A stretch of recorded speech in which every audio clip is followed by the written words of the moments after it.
Kahit hindi mo sabihin, kahit hindi mo aminin, alam kong may nagbago. Ikaw ba o ako o baka pareho tayo? Kahit hindi ka nang magsalita, ramdam kong ayaw mo na. Kahit sabihin kong mahal pa kita, wala na rin magagawa. Wala akong karapatang pigilan ka kung gusto mo na maging malaya. Akala ko hanggang dulo pero hanggang dito na lang pala tayo. Ang gusto ko lang malaman, ano ba ang dahilan? Kasi sabi mo, di mo ko iiwan, kaso bigla ka na lang nagpaalam. Ang dami mong pangako sa akin. Dadalhin lang pala yun ng hangin.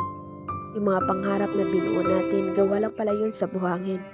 Ayoko sanang mawala ka, kaso ayoko namang manatili ka. Kung hindi ka naman masaya, papalayain na lang kita. Basta ako, ginawa ko ang lahat, hindi lang naging sapat. Kahit tunay pa ang pagmamahal, minsan hindi sapat na pagmamahal lang. Matapos mo akong iwan, muntik na akong mawala sa katinoan. Alam kong kailangan ko yung pagdaanan, pero kailangan ko rin yung lagpasan. Yun na siguro ang pinakamadilim na parte ng buhay ko, pero pinilit ko yung kayanin. Yung pasakit na idinulot mo, sa'yo lang ako nasaktan ng ganito. Ang hirap, ang saklap. Hindi ko naisip na mangyari to, pero dahil din dito, binago ako nito. Natuto ako sa mga naranasan ko. Kung ayaw mo na, ayaw ko na rin sa'yo. Kung sawa ka na, sawa na rin ako. Kung napapagod ka, mas lalo na ako. Hindi na ako maghahabol sa'yo. Itaga mo yan sa bato. Itatak mo yan sa utak mo.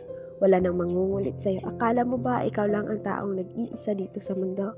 Akala mo ba hindi ako makakahanap ng iba na kayang pumalit sa'yo? Pasyensya ka na lang. May kukuha na ng pwestong iniwan mo. Hindi ka lang niya papantayan. Mas higit pa yun sa'yo. Kasi alam mo, hindi lahat ng nang-iiwan may babalikan pa. Minsan yung mga taong iniwan, mas napapabuti pa sila. Sa ngayon, unti-unti pa lang akong bumabangon mula sa pagkadapa. May mga sugat pa akong hindi na hilom. Medyo masakit pa. Pero papasaan ba? At maglalaho din itong mga luha. Kusa na lang mawawala. Malilimutan din kita. Balang araw, may magmamahal din sa akin tulad ng pagmamahal o paano kita mamahalin.